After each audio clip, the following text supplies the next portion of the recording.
Hello, everyone. Let's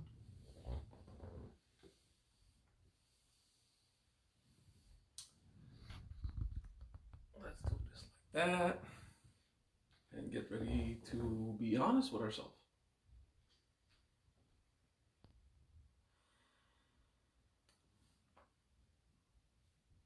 Just focus on being honest with yourself. That can mean being available to consider something you do not know yet about yourself.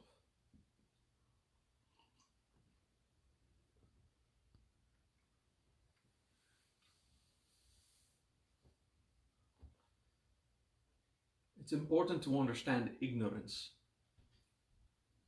It is a force inside us that doesn't want to know.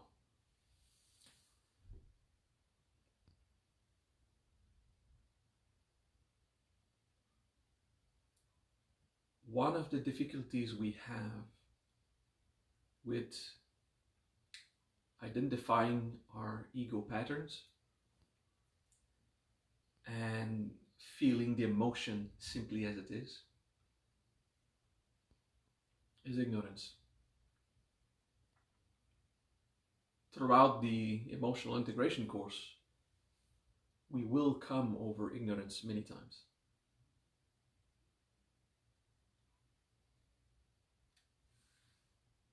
This natural force that makes us not want to know instinctively, it is there.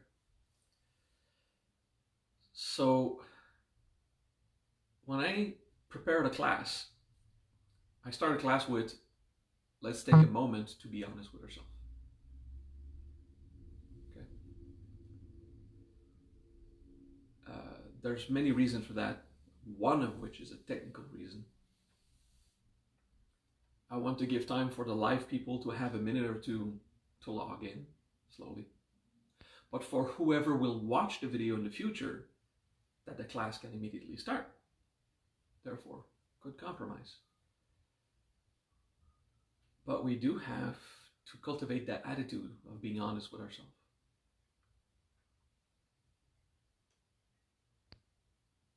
A crude example, a raw example. If someone suggests that you've done a mistake, the first thing is, no, I haven't. It's a reflex. If you don't take the time to look if it's possible, you'll never know. And you'll never grow. If you can never recognize your shortcomings, mistakes, it's not to chastise yourself. It's about being honest with yourself. And curious enough to see if it's possible. Shame, a denial that we learned in the last class. Shame automatically will say, nope, I didn't do this, wasn't me. Usually it's not pride. Pride sometimes is when you know you've done a mistake and you defend yourself. Shame would rather hide that mistake even from yourself.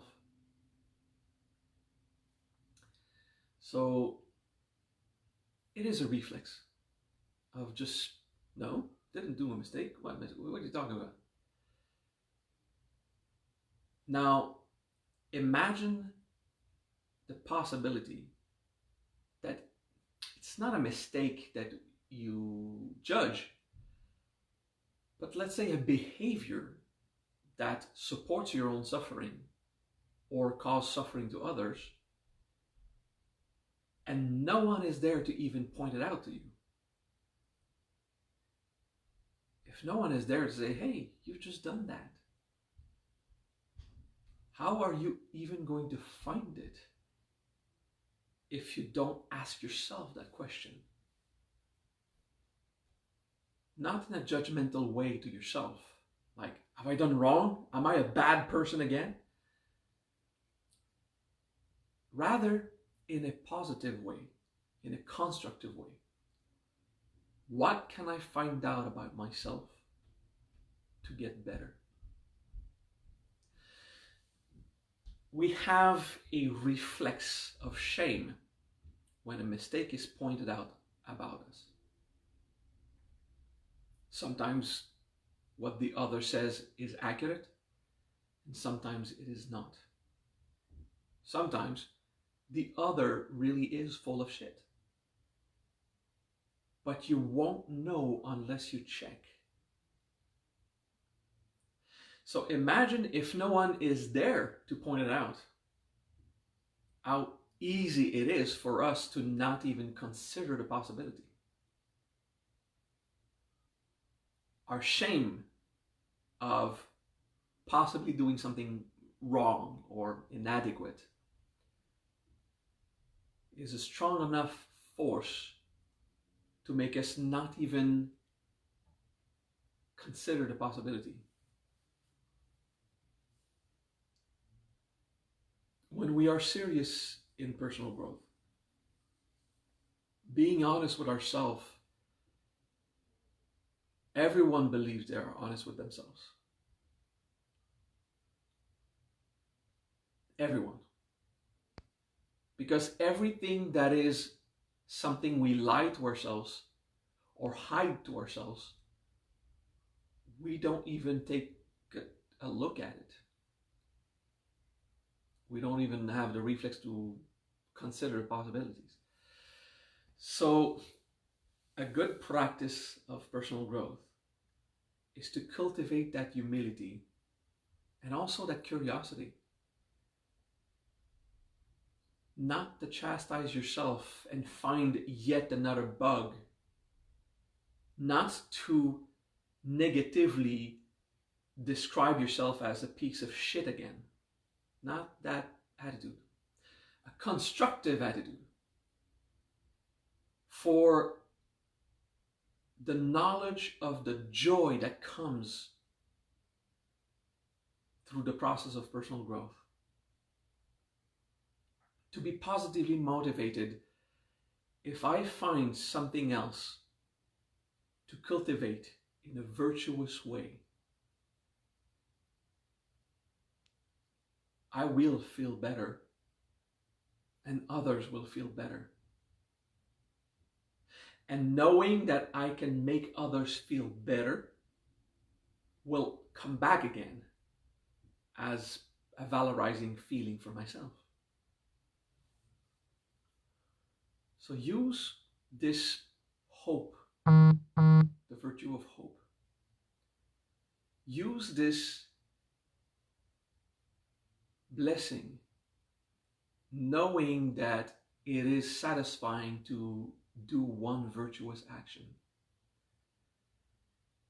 And for a virtuous action to happen, our ego must be clear of hatred and greed. To clear ourselves from hatred and greed, we can't be ignorant about it. We have to face it. So when we take a moment to think, let's be honest about myself. Let me be honest about myself now. Just cultivate that. It is to have that holy curiosity. What can I make better about myself? Because it's not just about me anymore. It's about everyone. And everyone gets better. And that is also valorizing for me. In the end, it just feels better. It is liberating on the spot. And then it makes us a more virtuous person. Charity, forgiveness, justice, this kind of virtue. To be honest with yourself is a decision that we have to take.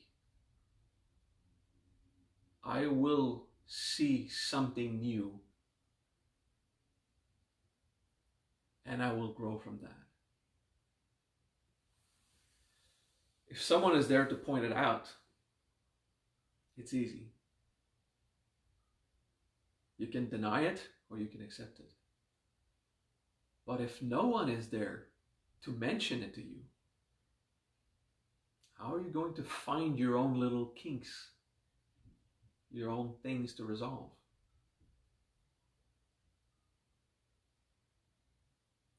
Do not be dramatic and invent yourself false ego behavior for the sake of wanting to discover something new. That happens in the newbies, like, oh, I have to find another ego pattern. So instead of actually feeling it, they become creative in their mind. Oh, I think I'm playing the victim about being self-rejected, and they babble, and that's us. We do that. Don't invent false bugs so you can pretend to be honest with yourself. That also is not constructive. The only solution is to feel it. Someone who plays a victim has a flavor. It's the flavor of that actual behavior. So if you feel it, then you feel it, you live it. And if you don't feel it, then don't invent it. Maybe you don't have that mask active about the specific potentials you're working on right now. Okay? So be honest with yourself. First is not to hide from the possibility, but to be curious about the new discovery, knowing it will be constructive. And then, not to invent false things in your mind, in your creative mind, false patterns or false emotions, because that too is a lie. That too is just to mask the actual true feeling. Doing emotional integration requires us to be honest with ourselves. So it's not about denying a feeling that we have. And it's not about lying about a feeling we don't even have. Okay? So that's what I'm talking about with the attitude of being honest with ourselves. When we start class, we mentally prepare to be ready to feel patterns. Which brings us to the next point to cover.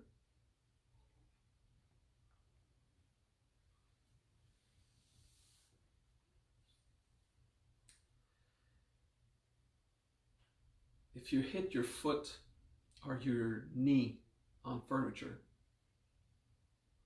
your muscles automatically contract. Your physical body instinctively will apply force on itself. You will withdraw, you tighten your face. It's an immediate impulse, pain, or any kind of stimuli. When you put a scoop of your favorite dessert in your mouth, there's a response to that. You can have free will about putting your dessert in your mouth. Usually we don't have free will about the joyful response our body does. It just rises from nature. Same when we hit ourselves on the table.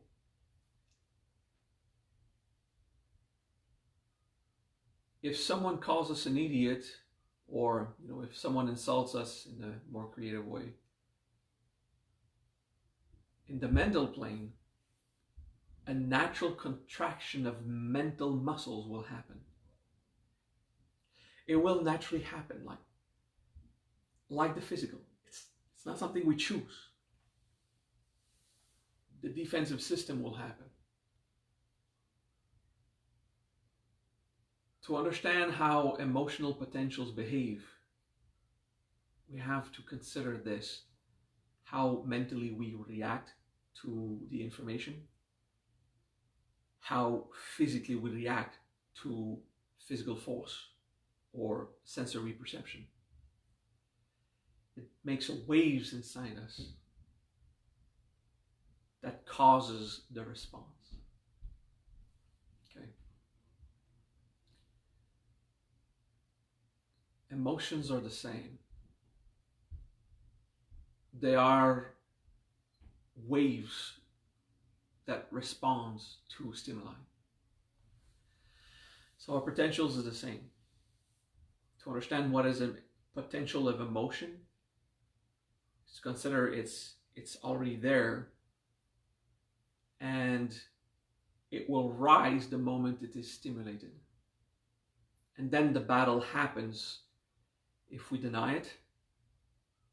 If we don't deny it, then we ask ourselves, should I lie to myself about it? Invent a false story so I don't resolve it? Because usually touching the real source of the pain causes more distress. It's more painful to address it directly. So on every plane is the same thing. The force rises as a reflex, physical contraction, a mental defense or argumentation, and an emotional response usually is defensive when it's an unpleasant stimuli. Good. Sometimes, rarely, but sometimes new potentials are created. That's when an event happens of someone leaving, and we will not be in contact with someone we were attached to. That will cause abandonment. So a new potential of abandonment will be created inside our emotional plane with the amount of force that we have invested in the attachment. Once that attachment breaks by force, not through mourning, but by force, it comes back in, and that's your potential of abandonment. Okay? It is built by the expectation and attachment we have invested. If it is mourned, you feel all that potential, but it flows, and you heal it or resolve it. If you don't resolve it, it curls back in, makes a ball or a mass, and you have a new potential inside you. Usually it's not new potentials all the time.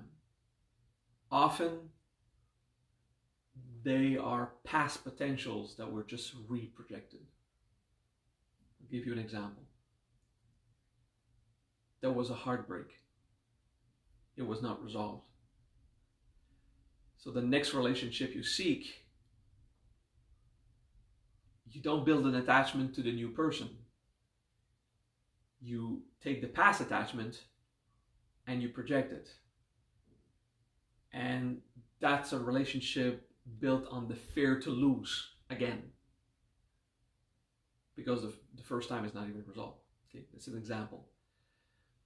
So that potential can amplify in a next separation. Of course, it piles up. But it was already built with some of the mass of the previous one. Okay, so I guess it just infects more. Good.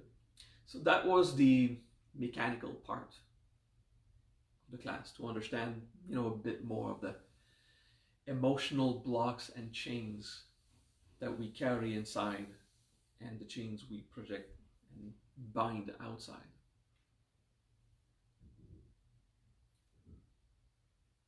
The three typical emotions: abandonment, rejection, and guilt. Let's describe them now. And let's start with the easiest and we'll end with the hardest. Guilt is super hard to understand. The easiest is abandonment. Abandonment does not require anyone to be involved.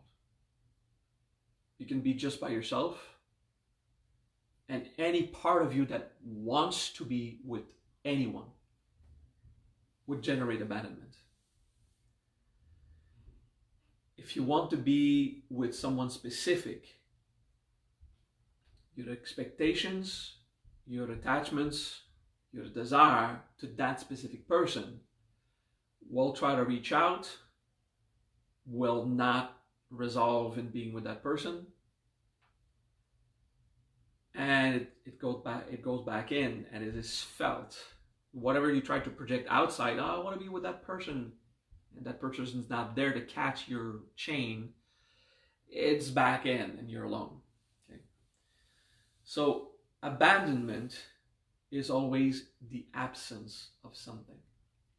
Always. Sometimes it's in general. You just want to be with friends. You just want to have a lover. You just want to be with people, and you are alone. Then you have a general sense of abandonment. It's less dramatic, but it's everywhere. Because it's not projected in a specific place. It's just anyone, please. You know? And that general sense of wanting to be with people, and it is not, comes back in. Okay. It can be an object. If you just want to be in your car because you loved your car and you lost your car for some reason, then it will happen with an object. I could live it with the PlayStation or computer games, for example. Usually it's people. If we are specific in an attachment, a projection, an expectation, desire, then that specific potential will, whatever energy you would put everywhere in a general abandonment, all of that is focused in one specific. So it is focused and much more powerful. It's concentrated. So it goes out, is not responded, is not resolved outside, comes back in. That energy of loneliness is sharp and focused. So you don't have the general feeling of being lost everywhere. It becomes a focused pain of that specific loss. And it's about emptiness. There is not the thing where I expected, or the person, or the feeling that comes from outside. Okay.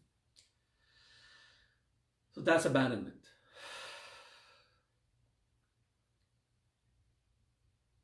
The same way that your body reacts to pain when you hurt yourself, your emotional plane reacts to that absence, that emptiness. The potentials are shown, they arise. The story outside of us, how it happened, well, sometimes the story is inside, but the story outside usually, how that emotion happened, it doesn't really matter. I mean, it matters, for the sake that we need sometimes a story to understand ourselves. Let me be more precise. The story does not matter for the abandonment itself. The abandonment is the abandonment, and that's it. We tell ourselves a story to dramatize our emotion instead of feeling it. Let's say your father died through old age, or through a sickness, or he killed himself, or he's not even dead, he just went away and you never saw him again. How the abandonment happened does not matter for the emotion. So we tell a story, but my father's suicide, so it's worse that if he died through old age. If a parent dies through old age, we simply have time to prepare. And we pre-mourn the person over 3 months when we know the sickness will take them away. So we have already pre-mourned. When the death happens, we have less to feel. But the quantity of abandonment is exactly the same as an accidental death or suicide, or if he left. When we are not prepared, we have that much abandonment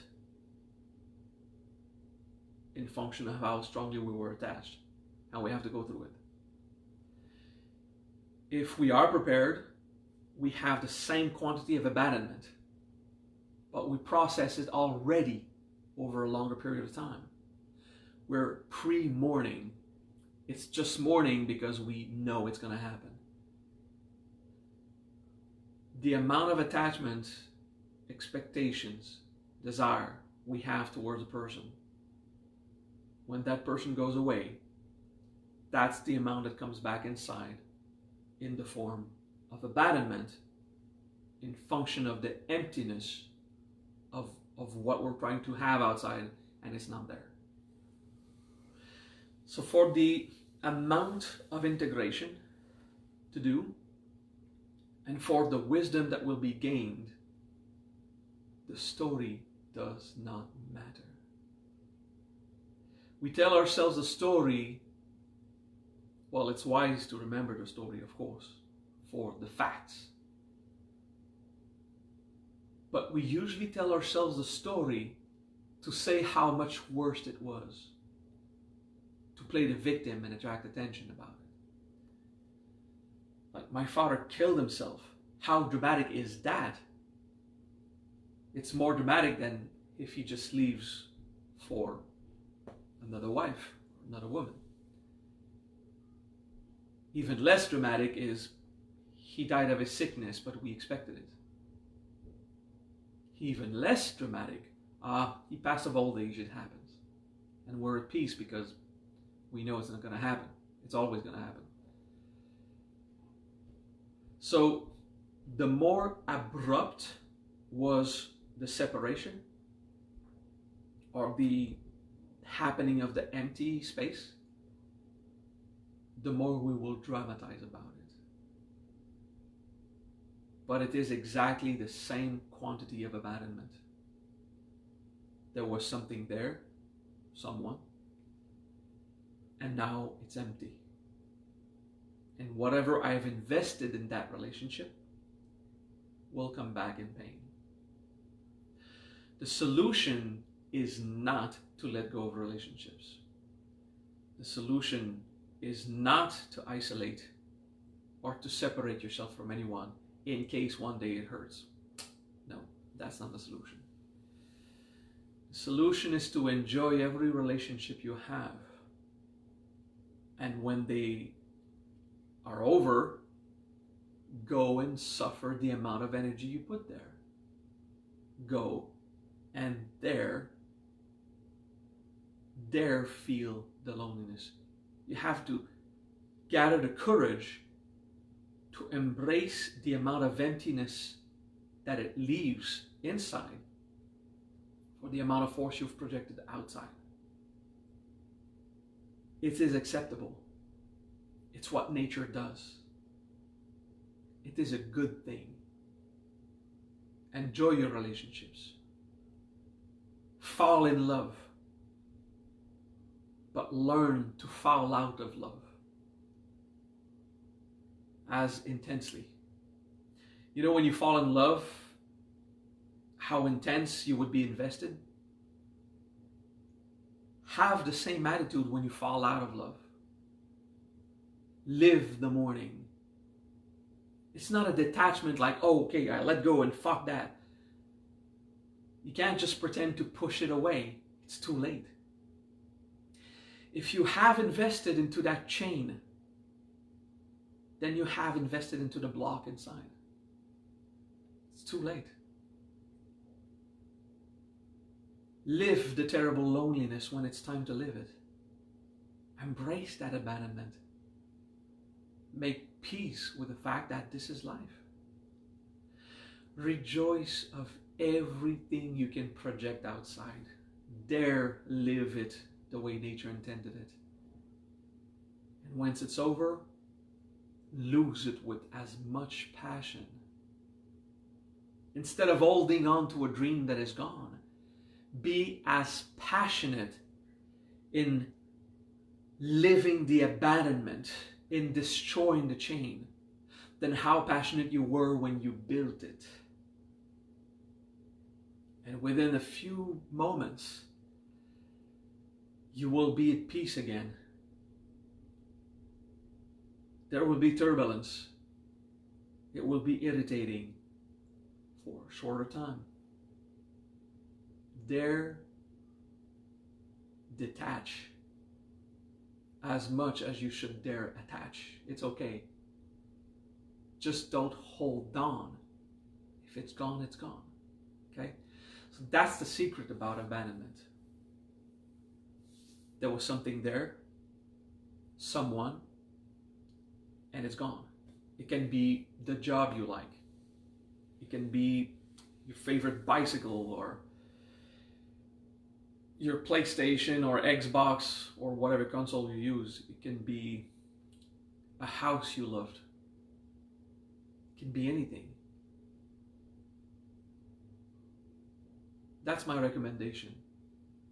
Be passionate about mourning as much as you were passionate in falling in love with the person or the object. Okay? And live it. Good.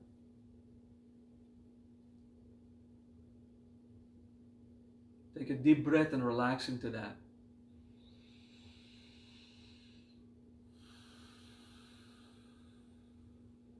So the secret to proper emotional integration is to be honest with yourself, not deny it, not invent a story.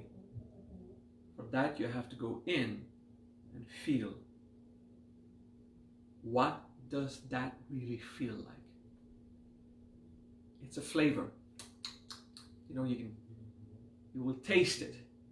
That's the real flavor of the emotion. Everything else you invent is in your head, like, oh, I think it's because of, you know, if your phrase is I think, it's in the head. How does it feel? What is the flavor? And dare mourn it. Without using the story to make it worse.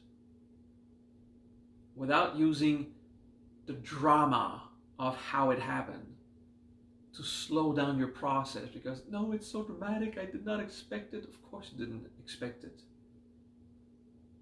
You lost. Live the loss. Most people would tell you, you lost, get over it. I mean, don't, in the semantic of get over it, I recommend you don't get over it, but go into it. As just a way to describe it. Go in it.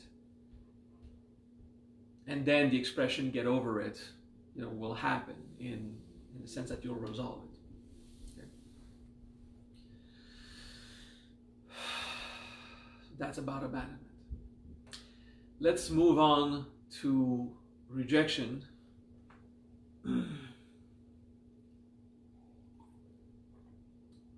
Rejection often is involved not just with the other, but yourself. Hating yourself.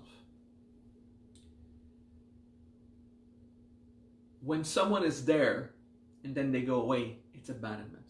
It's an empty space. But when someone is there and they push you away,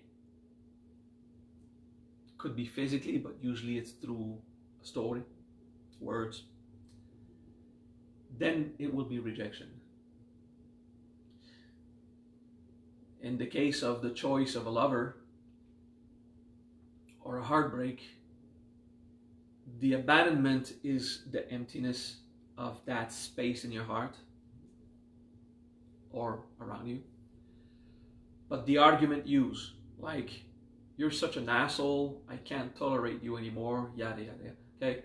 So the way that this person expressed it, sometimes it would be physical through a push, but usually it's through a story. The amount of force from the outside will be felt as rejection in terms of I'm not good enough for that person, or I hate myself, so of course that person hates me too. Okay, so rejection is really attached to hatred.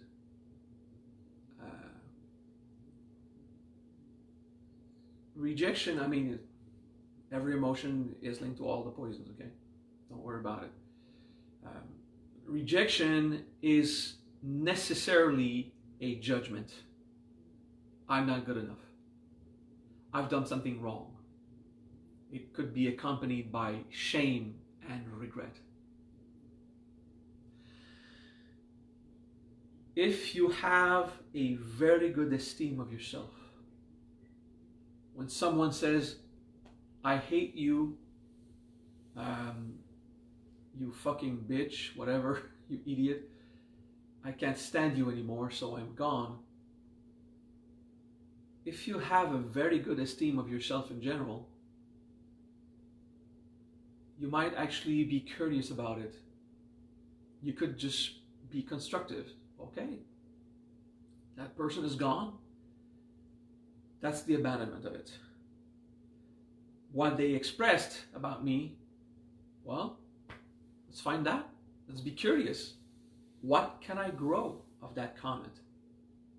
Is that person right? Or is that person just projecting their own things on me? Maybe both. In any case, what can I grow of that? If you are full of hope, very constructive with any comment of anyone about you, you will not feel rejection often. It is rare that I feel rejection. It happens. I regret stupid things that I've done in the past. So I do have places inside that feel regret and feel rejection from people's reaction, because I know I was the one acting in a way for them to decide to reject me. Okay, so rejection is a force pushing us away, but it is built with the amount of value we put on our ego, the amount of worth that we need for ourselves to be satisfied inside of ourselves. So rejection is potentially believing the comment that someone said. It's hard to deny a physical push or a punch in the face.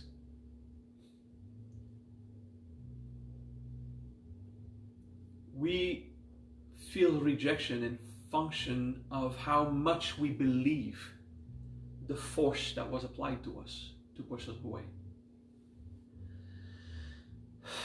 So rejection is about ourselves. It's always about self-hatred. The story outside that brought us to feel rejected by the outside is there to point out how much we believed it. It is useful just to show that we do believe we are not good. potentially evil, that maybe we're wrong, that maybe we have done the bad choice.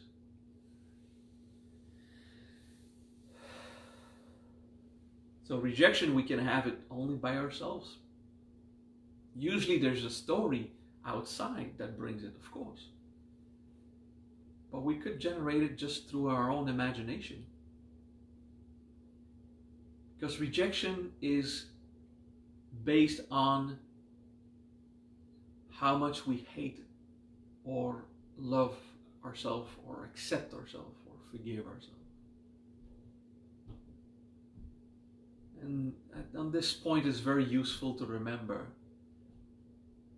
to forgive ourselves for not knowing something before we actually learned it. I mean, we've done things that we regret, and that's the biggest base of our rejection. Because someone tells a story outside, hey, you are like this and that. It's because we know they're right. Because whatever they said, we secretly say it to ourselves inside. Because we believe the remorse we carry inside about our choices. When we are hopeful, positive, constructive about personal growth, even while someone shouts at us, "You're such a fucking liar," we would discard the container or the method of shouting, and we would just consider, okay, it was suggested I lied. Do I feel like a liar? Yeah. If it's a real feeling, feel. It's not an automatic yes. It's like, good. I lied. Do I regret it? If we don't take the information to recognize ourselves, the denial will build that rejection and add self-hatred on us. We feel rejected by others because we hope they will love us regardless of all the evil we carry inside, or regardless of all the pain we carry inside. We want to be loved, of course. The emotions are all about wanting to be loved. We're abandoned because there's an empty space outside and inside. That's because we want to be loved. Rejection, we don't want to be reminded our own self-hatred. So when a story outside tells us that we have that negative opinion of ourselves, that's the rejection that piles up. It's self-hatred. We would rather be loved by the other, although we have so much negative opinion of ourselves. That person has a better opinion of ourselves. It feels better. When we are not rejected, we feel loved. The positive opinion of the other is much more pleasant than the negative opinion of ourselves. So then we can pretend we don't hate ourselves for a moment, and we feel loved by the other. And when the rejection comes, it reminds us that it was projected through a lie. There was real love and there was false love. There was the dream of being saved from our own hatred by someone else's love. But there's usually real love also, and don't throw out all the relationship in one shot, And just remember, it is our own self-hatred that allows us to live the rejection, because we're the ones who did it first. Reject inside. Yeah. It's too easy to see, I just reject myself. If you say that phrase, you're probably lying to yourself, okay? Feel the rejection, honestly, instead of just thinking it in your mind and not doing anything about it. Feel it. Regret. Find the place of hatred and patiently sit in your self-rejection as a feeling, not a thought, a feeling, so that the healing will happen. Embrace your feeling of being bad, your rejection, from other and from within. As long as it takes, patiently, so that forgiveness will rise. Over time, forgiveness will. It's an absolute mechanics of the universe. The longer you spend feeling the negative or painful energy inside, the more it will be dissolved by your consciousness. And as the freedom of that energy comes, the forgiveness will rise, and that wisdom will be gained. Good.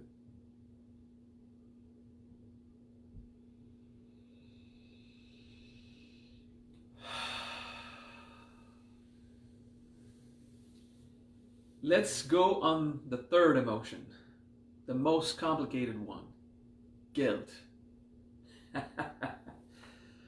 Oh my God, how much we're stuck in a lie with that one. The three emotions are about being loved from outside. And the fact that we're not causes that backlash inside us. If you do something wrong, let's say as a teenager, you shake the vending machine to steal a chocolate bar, okay? Somewhere inside you know it's wrong. It's not justice. But your friends find you cool and they praise you about it. Wow, like you're cool, you're like the warrior. You're the cool guy for doing this. You won't feel guilt. You'll feel loved by the others. Until someone comes, let's say a police, because you were filmed and stuff. Shame of what you've done will rise, and guilt will happen. So guilt was not about if you did something right or wrong. It's about if you felt loved or not. When you were praised for your bullying or your stealing, it felt good, it felt loved. If you were caught and you were chastised, then you feel guilt. Guilt does not mean I've done something wrong. Guilt is I am not loved because of me, because of my actions, or because of what I am. So rejection is I'm not loved because of my opinions and resentment about myself. Guilt relates to deeds, actions, words. Okay, how you put it out. So guilt is the force you applied outside. If you are loved for it or not, that's guilt. Rejection is when a force outside is applied onto you, which affects your opinion or what you are inside. Guilt is when you apply force outside, an action, a word, an attitude, and if you're loved or not about it. Okay? If you do something perfectly right, according to society, according to justice, according to your own standards, according to the obvious result that you just did good work. And someone comes with authority, usually, and says you've done something wrong, even if you did everything perfectly right, you will feel guilt. If someone said that the actions you did, the force you applied outside of you, you are not loved for it. In many situations, this is not sexist, it's natural. The man brings money to the household, and the wife bitches him all the time because she can. It's a caricature, and we should not generalize. I'm just using this as an example, okay, for us to understand usual behaviors. Not always, but usual. The man did what he did to provide. He did everything right. And then the woman bitches because he's not good enough. The man will feel guilt, even though he did what he was supposed to. I personally lived that. When my ex-wife one day chastised the amount of cleaning that I didn't do in the house. You never do anything around the house. I said, there is one thing that I do about the house. And it is more important than any toilet that I didn't clean. He said, oh yeah? What? I pay it entirely on my own. I pay it. And I'm burnt out. So I'm going to go drink a bottle of sake and play video games. And that's it. I still felt guilt. I did not believe her opinion. I knew I was working 100 hours a week to provide. I knew I was doing good. But because she did not see me work, she just saw me play video games when I was at home. She thought I was sitting on my ass doing nothing. I was in a burnout. So here, I knew how just I was. In my heart, I actually knew also. I still felt guilt because the actions I did not make me feel loved outside. It's still guilt. Guilt rised. Not good enough. I'm not loved. So guilt is never about if you did something right or wrong. And that's the first misinterpretation we do. I've done something wrong. I'm guilty. The truth is, when you really do something that you know is wrong, unproductive, you know you're not going to be loved for it. And you already feel that guilt for yourself. When you do something that you know does not promote love and harmony in your life, even your love of yourself. So you will generate that guilt, self-pity, if you do an action that you believe is wrong. And this is where it's important for you to have objective values. If you do 60 hours of work per week and someone suggests it's still not enough, you need to know. The average of my society is 35 or 40. I'm good. I'm doing good. In a relationship, the other complains you're not providing enough of love. and you remember the flowers you bought, the hugs you gave, and the others just never satisfied. You have to recognize what you do positive and then compare it to the information the other gives. Could I do more? Do I feel like doing more? Guilt is not about if you've done right or wrong.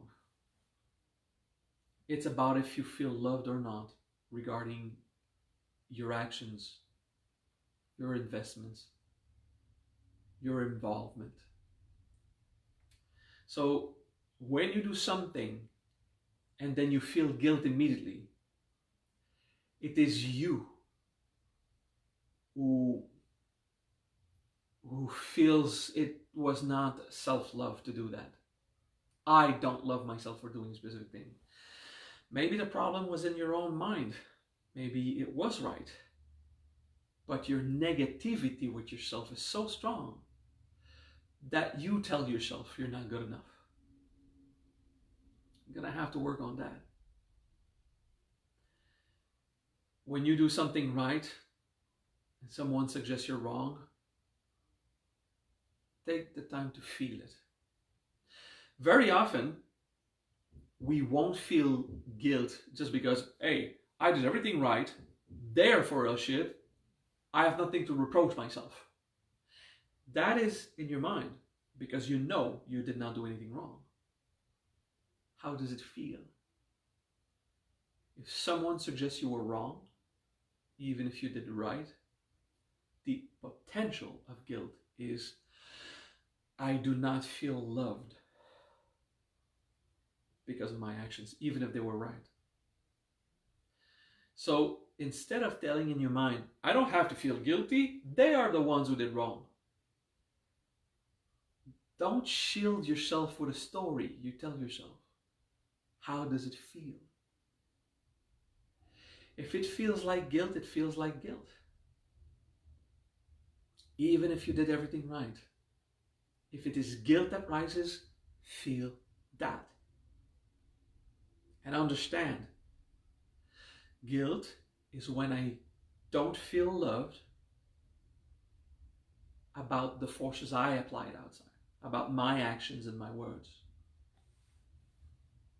Rejection is when forces applied on us and how much we believe them or how much it awakens that same opinion inside. Abandonment is about the end of an attachment, the emptiness outside that refers to the emptiness inside. These are the three emotions. Abandonment is about emptiness, not having something. Mourn. Rejection is about your own self-hatred, not being loved when force is applied on you and when words are said to you. Forgive yourself. Grow in wisdom. Get better. Just work on yourself. And guilt is about your amount of virtue. The amount of love you can have for yourself regarding your own actions, so you stop depending on others to love you for the actions you've done, for what you brought them or for what you represent for them. The more you are satisfied with your own work, the less it will affect you if someone else is not. But if guilt rises regarding what you've done, it's guilt that rises. You don't get to choose which emotion rises. The true potential will come. The actual natural reflex on the emotional plane will happen the same way that when you hit your leg on a table, or how your head justifies when you're insulted. Don't be creative about what is the emotion. Be creative about a million other things, but be objective about what do I feel? What is the flavor? And for that, you need to take a moment, breathe in, feel it, and say, okay, what is the taste of that one? The more experience you have, the more accurate you will be. Okay? Forgive yourself, mourn, build your own self-love slowly, not through lies or dreams, but by making yourself worthy of yourself. Act in the best of your ability so that you will know you did your best. And that includes resting and giving yourself gifts. And, doing your best does not mean giving 100% all the time. No, giving 100% kills you.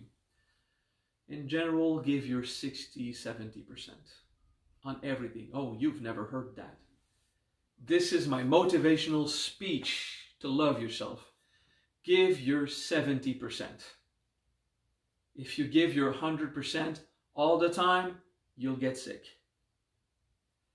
Give your 100% once in a while for short moments. Your body has shown you how to do that. When you physically train, when you do cardiovascular, you cannot sprint for an hour. You'll sprint for, I don't know, a minute, 2, and then it's just an average pace. That's how the body tells you, you can't give full effort for an hour. If you can lift 20 pounds, 10 kilos, barbell, 20 times, then you rest. You don't lift it 8 hours in a row without taking a break. You'll kill your bicep. You'll destroy your tendon. Never give your 100% all the time. Once in a while. So giving your 70%, your 60% when you're starting to get lazy into the 50s, that should be good enough to say, I've done my share. I've done a part. People need me. I will give my 100%. One day of work, or for a week, for a period of time. And then feel very proud of yourself. I've worked intensely because it was required for someone to do it. And I have done that. I'm proud of that. That feeling of gratification of giving everything you had, it will make you feel good.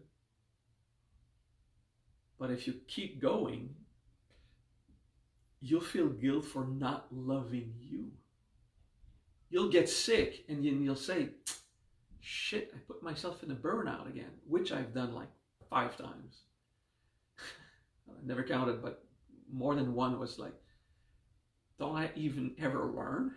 I've burnt myself out to build the Madria. Every 2 years, I had a 3-month burnout. I had to stop because I was sick. The pride I have for what I've done, oh my God, it's wonderful. I feel so satisfied. But I'm not going to give my 100% again. Unless it's required, of course. I'm just telling a bit about me, so, to say I've lived it and I understand. It feels good to sprint. Give 100% into something for a short moment. It's gratifying.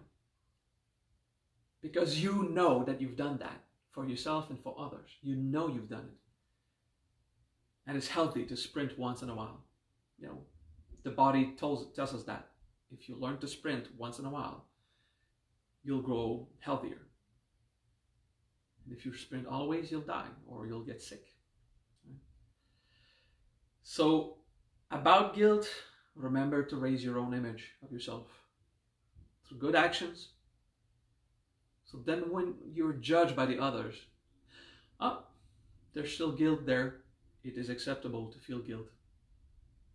I am not loved outside because of the things I've done or because I didn't do what they expect. If it tastes like guilt, I'm going to take the time to feel it.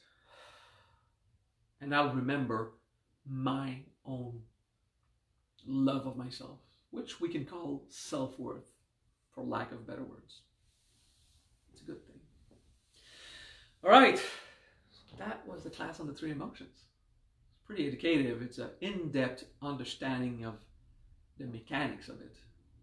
I hope it will help you integrate deeper when you integrate.